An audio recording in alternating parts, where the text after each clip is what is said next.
다 같이 조용한 기도 드리심으로 8월 1일 나눔교회 주일 예배를 주님께 감사와 기쁨으로 드리도록 하겠습니다.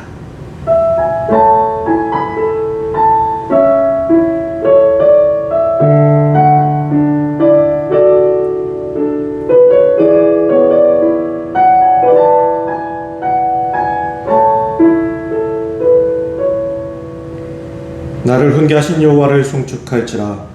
밤마다 내 양심이 나를 교훈하도다. 내가 여호와를 항상 내 앞에 모심이여 그가 나의 오른쪽에 계심으로 내가 흔들리지 아니하리로다. 아멘. 사랑과 은혜가 풍성하신 주님, 감사를 드립니다. 이 무더운 가운데 주님께 나와 예배하게 하시며 주님을 향한 우리의 열정이 식지 않도록 인도하여 주심에 감사를 드립니다. 온 세상이 전염병으로 인해 너무나 힘든 가운데 있지만 그 힘든 가운데에서 주님을 의지하고 주님을 붙들기를 원하오니 주님을 붙들고 주님께 손을 들고 나아가는 이들을 긍휼히 여겨주시옵고 하루속히 이 사태가 끝이 나 우리가 함께 모여 다시 주님께 예배할 수 있도록 주님께서 인도하여 주시옵소서. 오직 주님만을 바라보는 시간 되게 하시오며 온 나라가 주님을 바라봄으로 이 위기를 극복할 수 있도록 또한 인도하여 주시옵소서. 오직 하나님만을 찬양하오며 예수 그리스도의 이름으로 기도드리옵나이다. 아멘. 다같이 교동문 37번 시편 91편입니다. 지존자의 은밀한 곳에 거주하며 전능자의 그늘 아래에 사는 자여, 나는 여호와를 향하여 말하기를 그는 나의 피난처요 나의 요새요 내가 의뢰하는 하나님이라 하리니 이는 그가 너를 새 사냥꾼의 올무에서와 심한 전염병에서 건지실 것이미로다. 그가 너를 그의 기치로 덮으시리니 내가 그의 날개 아래에 피하리로다. 그의 진실함은 방패와 손 방패가 되시나니 1000명이 내 왼쪽에서 10,000명이 내 오른쪽에서 엎드러지나 이 재앙이 내게 가까이 하지 못하리로다. 그가 너를 위하여 그의 천사들을 명령하사 내 모든 길에서 너를 지키게 하심이라. 하나님이 이르시되 그가 나를 사랑한즉 내가 그를 건지리라. 그가 내 이름을 아는즉 내가 그를 높이리라. 아멘. 다같이 사도신경으로 신앙 고백하시겠습니다. 전능하사 천지를 만드신 하나님 아버지를 내가 믿사오며 그 외아들 우리 주 예수 그리스도를 믿사오니 이는 성령으로 잉태하사 동정녀 마리아에게 나시고 본디오 빌라도에게 고난을 받으사 십자가에 못 박혀 죽으시고 장사한 지 사흘 만에 죽은 자 가운데서 다시 살아나시며 하늘에 오르사 전능하신 하나님 우편에 앉아 계시다가 저리로서 산 자와 죽은 자를 심판하러 오시리라. 성령을 믿사오며 거룩한 공예와 성도가 서로 교통하는 것과 죄를 사하여 주시는 것과 몸이 다시 사는 것과 영원히 사는 것을 믿사옵나이다. 아멘. 다같이 찬송가 151장 찬양 드리시겠습니다.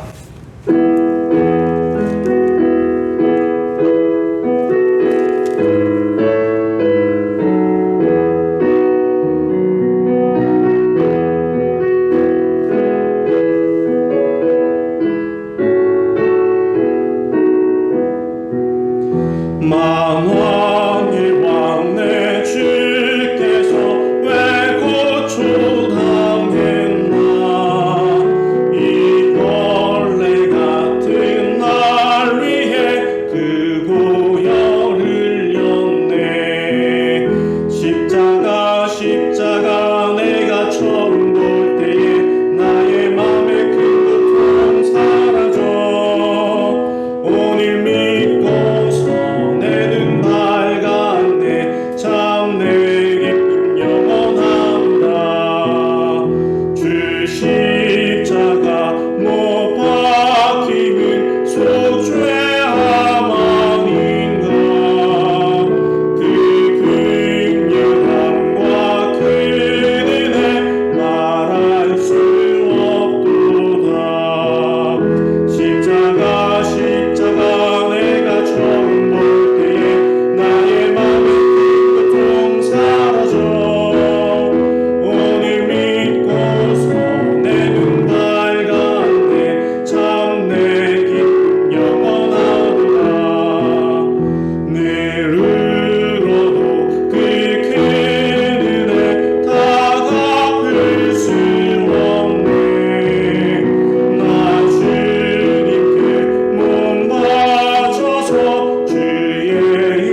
연일 무더위 가운데서도 한 주간을 편안히 지나게 해주시고 8월 첫날 비록 코로나19로 인해 주회전에 나가 예배를 드리지 못하는 상황 가운데서도 온라인 예배를 드릴 수 있게 해주심 또한 감사드립니다. 전 세계가 질병으로 인하여 삶이 어려운 가운데 있고 저희들의 생활 반경이 불편한 가운데 있을지라도 오직 주님만을 바라보는 믿음의 삶을 더욱더 주님께로 나아가는 신앙생활이 될 수 있게 하옵소서.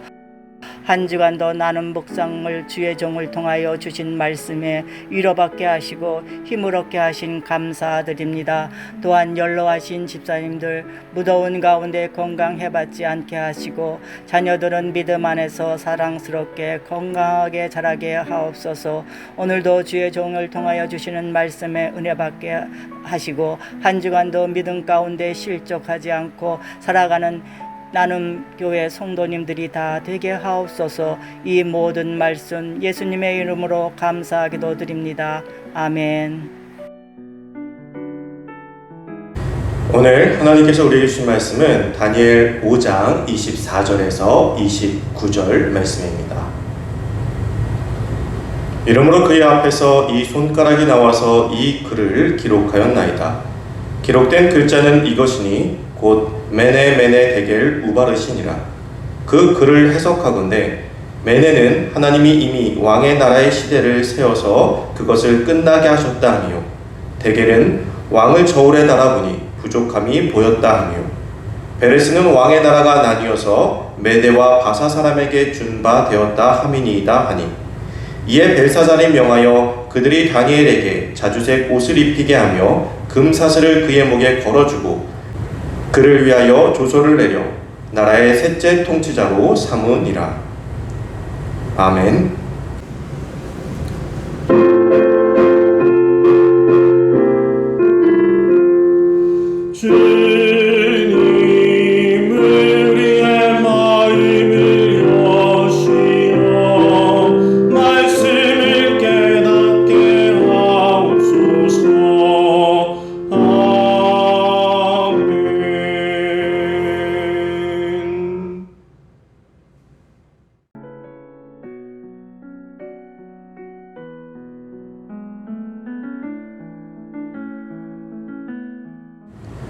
아는 것과 행하는 것이라는 제목으로 오늘 말씀 나누겠습니다. 오늘 말씀 속에서 등장하는 왕은 벨사살 왕입니다. 말년에 정신병을 앓았다가 정신을 차리고 정사에 복귀하여 하나님께 영광을 돌렸던 느부갓네살 왕이 죽고 그의 아들 에윌 모로닥이 왕의 자리에 앉게 되었습니다. 다니엘서에서는 에윌 모로닥이라는 인물에 대해서는 전혀 언급하는 바가 없습니다. 그리고 바로 느부갓네살 왕에서 벨사살 왕으로 넘어가게 됩니다. 다른 성경과 역사에 기록된 바에 의하면 느부갓네살 왕의 아들 에윌 모로닥은 재위 2년 만에 자신의 매부였던 나보니도스에 의해서 살해를 당하게 됩니다. 나보니도스는 느부갓네살 왕의 사위이자 에윌 모로닥 왕의 여동생의 남편이었습니다. 어느 왕조에나 있는 가족 간의 암투가 벌어지는 것이죠. 그리고 오늘 말씀 속에 벨사살 왕은 나보니도스의 아들입니다. 그러니 느부갓네살 왕의 외손주가 되는 것이죠. 성경에는 느부갓네살 왕을 벨사살의 부친이라고 표현하지만 이것은 당시의 선조들을 부친이라고 표현한 데서 비롯된 오해입니다. 실제로는 할아버지, 그것도 외할아버지인 것이죠. 벨사살 왕은 바벨론의 마지막 왕이었습니다. 역사적인 기록에 벨사살에 관한 기록은 나타나 있지 않아서 다니엘서에서 잘못 기록된 것이나 저자가 다니엘이 아니었다라는 추측이 나왔었습니다. 그러나 19세기 중엽에 고대 바벨론에서 발굴된 서판에서 벨사살과 나보니도스에 관한 기록이 나왔고 그가 나보니도스의 아들이며 바벨론의 황태자였음이 밝혀졌습니다. 나보니도스는 왕이 된 이후에 다른 곳을 점령하기 위해서 모든 전권을 벨사살에게 맡겼고 그로 인해서 벨사살이 왕의 직무를 대신하고 있었던 것입니다. 그렇게 왕의 자리에 올라 왕의 직무를 다하고 있던 벨사살 왕은 어느 날 귀족 1000명을 모아서 연회를 베풀고 술을 마셨습니다. 그 모습을 다니엘서 5장에서는 이렇게 표현하고 있습니다. 벨사살이 술을 마실 때 명하여 그에 붙인 느부갓네살이 예루살렘 성전에서 탈취하여 온 금, 은 그릇을 가져오라고 명하였으니 이는 왕과 귀족들과 왕후들과 후궁들이 다 그것으로 마시려 함이었더라. 이에 예루살렘 하나님의 전 성소 중에서 탈취하여 온 금 그릇을 가져오매 왕이 그 귀족들과 왕후들과 후궁들과 더불어 그것으로 마시더라. 그들이 술을 마시고는 그 금, 은, 구리, 쇠, 나무, 돌로 만든 신들을 찬양하니라. 글로만 보아도 얼마나 방탕한 생활을 살았는지 너무나 잘 알 수 있는 부분입니다. 물론 왕들이 방탕하고 이런 화려한 삶을 살았던 것은 역사적으로도 계속 반복되어졌던 일이죠. 그런데 이러한 모습이 바벨론의 강대함을 드러낸다? 그것은 아니었습니다. 왜냐하면 지금 바벨론은 바람 앞에 등불과도 같은 존재였기 때문이에요. 벨사살의 아버지 나보니도스는 아들에게 바벨론을 모두 맡긴 채 전쟁에 나가서 처음에는 승승장구하였지만 결국 고레스 군대에게 패배한 상황이었습니다. 그래서 큰 병을 앓고 돌아올 수밖에 없게 되죠. 그리고 고레스 군대에 의해서 바벨론은 완전히 포위를 당한 상황이었습니다. 그런데도 벨사살은 이런 위기의 순간에 연회를 열어서 먹고 마시고 즐기고 있는 것입니다. 그가 그럴 수 있었던 것은 바벨론에 비축된 식량이 약 20년치가 있었다고 합니다. 아무리 그렇다고 해도 백성은 안중에도 없고 지금 문제와는 전혀 문제를 해결할 생각도 없이 그냥 자신은 먹고 마시는 것을 즐기는 이의 모습은 너무나도 잘못된 왕의 모습일 것입니다. 그뿐만이 아니라 그 안에서 온갖 우상 숭배가 난무하였습니다. 분명 그들은 느부갓네살 왕의 말년의 모습을 보았습니다. 자신만의 왕국을 세우고 완벽하고 강한 나라를 추구하다가 완전히 미쳐버린 후에 나중에 겨우 정신을 차려서 돌아와 하나님을 찬양했던 그의 모습을 통해서 진정한 하나님의 권세를 이미 보았던 자들입니다. 그러나 이들에게 여전히 하나님은 자신들의 신이 아니었습니다. 아마도 미쳐버린 할아버지가 잠시 정신을 차렸지만 그가 하나님을 찬양한 것이 정신병 때문이었다라고 치부해버린 것 같아요. 그래서 여전히 그들은 하나님을 완전히 배제한 채 온갖 우상들을 섬겼습니다. 그리고 그 우상을 찬양하던 가운데 손가락이 나타나서 벽에 글씨를 쓰기 시작합니다. 한번 상상해 보시기 바래요. 신나게 놀고 있는데 벽에 손가락만 나타나서 막 글씨를 써요. 이 모습을 보고 여러분들은 어떻겠습니까? 정말 무섭지 않을까요? 이걸 눈앞에서 보고 있었으니 다들 두려움에 빠졌습니다. 사실 편하게 연애를 즐기고 있는 것처럼 보였지만 이들은 사실 밖에 수많은 적군과 대치하고 있는 상황이죠. 언제 자신들이 죽을지 모르는 그런 상황이었습니다. 겨우 두려운 마음을 잠재우려 연애를 열었는데 손가락이 나타나서 무언가를 쓰고 있는 것입니다. 그러니 두려움은 배가 되었을 것입니다. 그래서 성경은요, 이 장면을 본 왕의 모습을, 벨사살의 모습을 이렇게 표현하고 있어요. 이에 왕의 질기던 얼굴빛이 변하고 그 생각이 번민하여 넓적다리가 마디가 녹는 듯하고 그의 무릎이 서로 부딪힌지라. 얼굴빛이 변하였다는 것은 얼굴이 창백해졌다는 것이죠. 그리고 넓적다리 마디가 녹는다는 것은 다리에 힘이 풀려버렸다는 것입니다. 그리고 무릎이 서로 부딪힌다? 언제 일어나는 거죠? 벌벌 떨고 있는 상황인 것이죠. 그동안 참아왔던 두려움에 더해져서 완전히 패닉 상태에 놓이게 된 것입니다. 얼마나 무서웠는지 벨사살 왕이 이렇게 외칩니다. 왕이 크게 소리질러 술객과 갈대아 술사와 점쟁이를 불러오게 하고 바벨론의 지혜자들에게 말하되 누구를 막론하고 이 글자를 읽고 그 해석을 내게 보이면 자주색 옷을 입히고 금사슬을 그의 목에 걸어 주리니 그를 나라의 셋째 통치자로 삼으리라. 글만 해석해도요, 나라의 셋째 통치자가 되는 거예요. 왜 셋째일까요? 벽에 쓰여진 글만 해석해줘도요, 나라의 세 번째 통치자가 되는 것입니다. 그런데 왜 셋째이냐? 첫째는 아버지 아보니도스 왕이고 둘째는 벨사살 자신이며 그 다음 셋째라는 거예요. 그러나 역시 아무도 그 글자를 해석하지 못합니다. 그리고 옛날 느부갓네살 왕의 꿈을 해석했던 일들을 떠올린 신하들이 지혜자들의 스승인 다니엘을 불러서 그 답을 들으시라고 왕에게 청하게 됩니다. 그리고 다니엘을 불러 이 글을 해석해주면 셋째 통치자의 자리를 주겠노라 다시 한번 왕이 선언합니다. 다니엘은 그 자리는 내게 필요 없으니 다른 이에게 주라. 그럼에도 나는 그를 해석하겠노라 하면서 담대히 그를 해석해 나갑니다.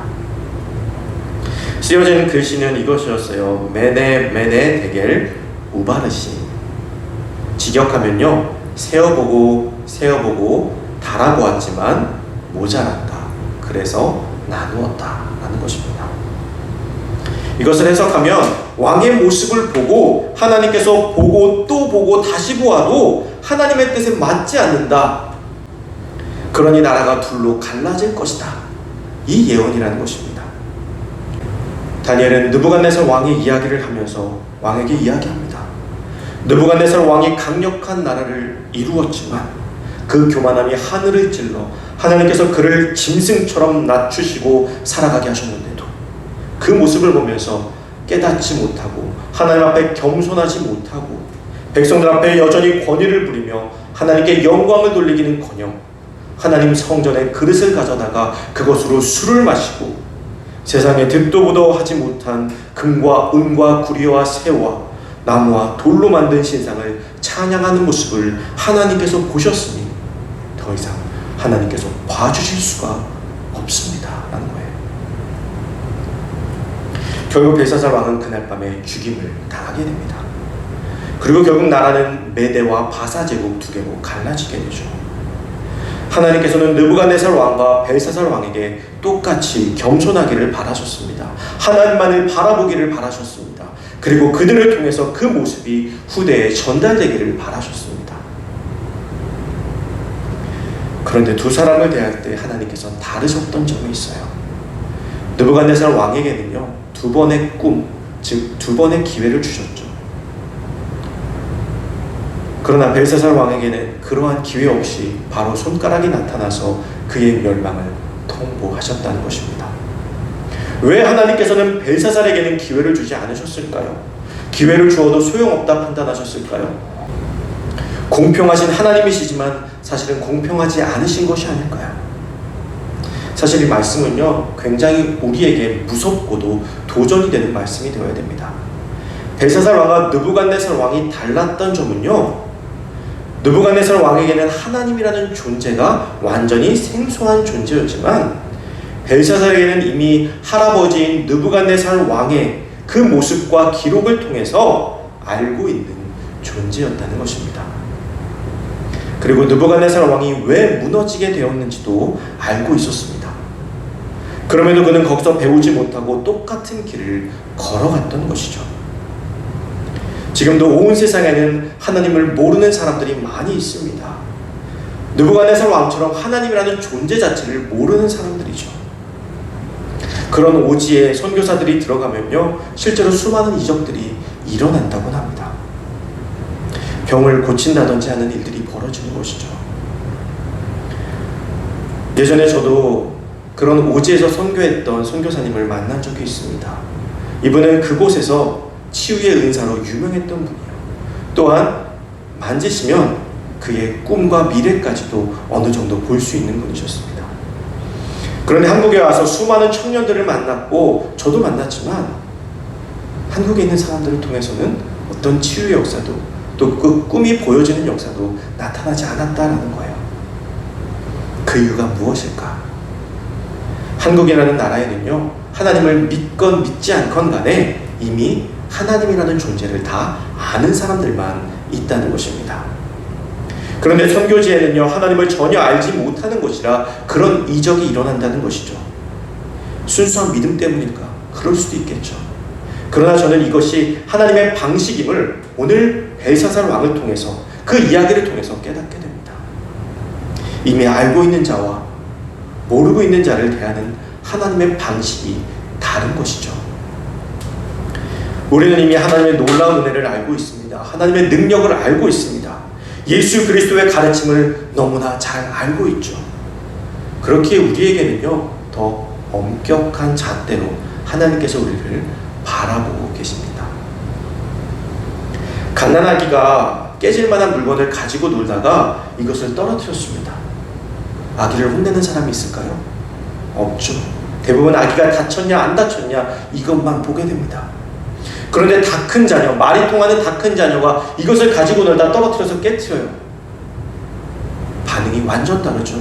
아기가 깨트렸을 때는 아기가 다치지 않았을까부터 걱정하지만 다 큰 자녀에게는 왜 알면서도 그것을 가지고 놀아서 결국에는 깨트리고 마느냐, 이렇게 혼을 내게 되죠.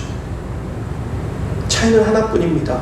아기는 몰랐던 거고요, 아이는, 큰아이는 알면서도 했던 것입니다. 하면 안 되는데 한 것이죠.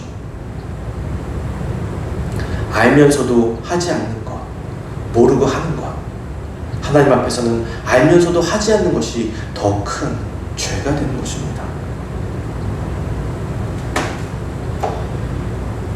하나님께서도 우리에게 복음을 통해서, 또 성경을 통해서, 또 수많은 믿음의 선조들을 통해서 하나님 앞에서 어떻게 살아야 하는지 우리에게 너무나도 잘 가르쳐 주셨습니다. 또 우리도 너무나 잘 알고 있죠. 그렇게 오늘 우리의 신앙의 자세를 우리는 더 살펴보고 돌아볼 수 있어야 됩니다. 이전과 같이 적당한 신앙의 모습을 보인다고 해서 이쁘다고 봐주지 않으십니다. 몰라서 그랬지라고 봐주지 않으신다라는 거예요. 이제는 알고 있는 만큼 실천하고 믿음으로 따르는 삶을 살아야 하는 것이 당연하기 때문입니다. 사랑하는 성도 여러분, 우리는 오늘 어떠한 모습으로 살아가고 있습니까? 적당히 하는 신앙의 모습은 알면서도 하지 않았던 벨사살 왕의 모습과 별반 차이가 없을 것입니다. 저울에 달아보니 부족했던 그 왕의 모습, 벨사살 왕의 모습이 평생 신앙생활을 했던 우리의 모습이 되어서야 되겠습니까? 중국의 유학자 왕양명이 제시한 삶의 명제가 있습니다. 그 가운데 하나가요, 바로 지행합일이라는 거예요. 알고 있는 것과 행하는 것이 하나가 되어야 한다는 것입니다. 신앙에 있어서도 마찬가지입니다. 알고 있는 것에 머무르지 않고 아는 것을 실천할 수 있어야 돼요. 알면서도 하지 않으면 우리 앞에 놓이는 것은 벨사살 왕 앞에 나타난 그 손가락일 것입니다. 오늘 스스로 우리 자신을 신앙의 저울에 달아보고 부족하다는 평가가 아닌 달아보아도 충분하고 넘친다라는 축복을 받는 우리와 또 우리의 후손들이 되기를 간절히 소망합니다. 기도하겠습니다. 사랑과 은혜가 풍성하신 주님, 우리는 벨사살 왕이 타락한 왕이어서, 우상을 숭배한 왕이어서 그렇게 단번에 벌을 받았다라고 생각했습니다. 그러나 오늘 말씀을 통해서 깨닫습니다. 벨사살 왕이 잘못했던 것은 알면서도 하나님을 섬기지 않았던 것, 알면서도 하나님을 외면했다는 것을 이 시간 말씀을 통해 깨닫습니다. 주님, 우리는 주님의 말씀을 너무나 많이 알고 있습니다. 너무나 잘 알고 있습니다. 이것을 실천하는 우리가 될 수 있도록 우리에게 용기와 지혜와 능력을 허락하여 주시옵소서. 그래서 하나님께서 저울에 우리를 달아보셨을 때 충분하다 칭찬받는 주님의 자녀들이 될 수 있도록 우리를 붙들고 축복하여 주시옵소서. 모든 것을 주님께 맡기오며 예수 그리스도의 이름으로 기도드리옵나이다. 아멘.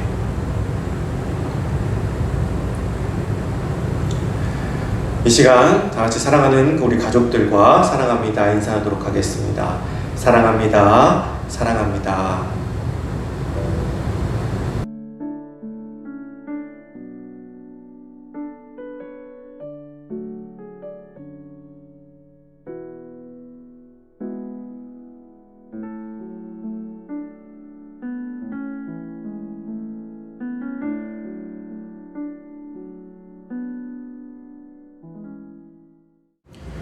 다 같이 50장 찬양하심으로 준비한 예물 주님께 감사와 기쁨으로 드리도록 하겠습니다.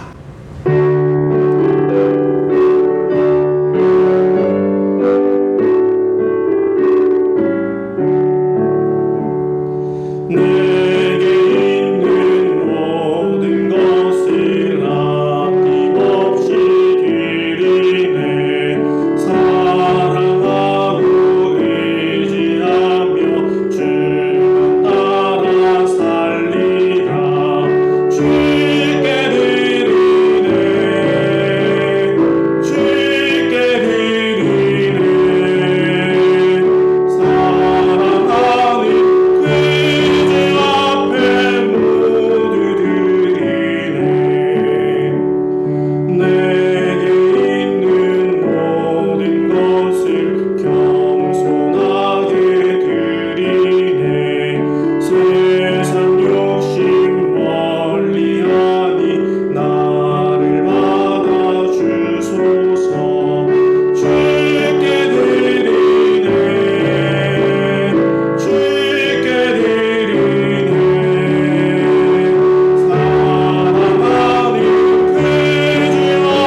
사랑과 은혜가 풍성하신 주님 감사를 드립니다. 덥고 무더운 가운데 또 전염병이 창궐한 가운데 우리를 지켜주시고 인도하여 주셔서 오늘도 변함없이 주님을 예배하게 하시니 감사를 드립니다. 날마다 이 감사가 넘쳐나며 이 감사로서 오늘 하루하루를 이겨낼 수 있는 우리가 될 수 있도록 붙들고 인도하여 주시옵소서. 이 시간 감사한 마음을 모아 예물을 드립니다. 어렵고 힘든 가운데에도 주님께 하나하나 모아 예물을 드리는 그 마음들을 주님께서 기억하여 주시옵고 부족하지 않게 모자르지 않게 주님께서 채워주셔서 그 넘침으로 인하여 많은 이들에게 더 베풀 수 있는 우리 나눔교회 아름다운 우리 성도들이 될 수 있도록 붙들고 축복하여 주시옵소서. 이제는 우리 주 예수 그리스도의 대속하신 은혜와 그것도 놀라우신 하나님의 사랑과 성령님의 감동, 감화, 교통하심이 아는 것으로 끝나는 것이 아니라 아는 것을 행동으로 옮기기를 원하는 귀한 성도들과 그들의 가정과 그들의 생업 위에 이제부터 영원까지 함께 하시기를 간절히 축원하옵나이다. 아멘.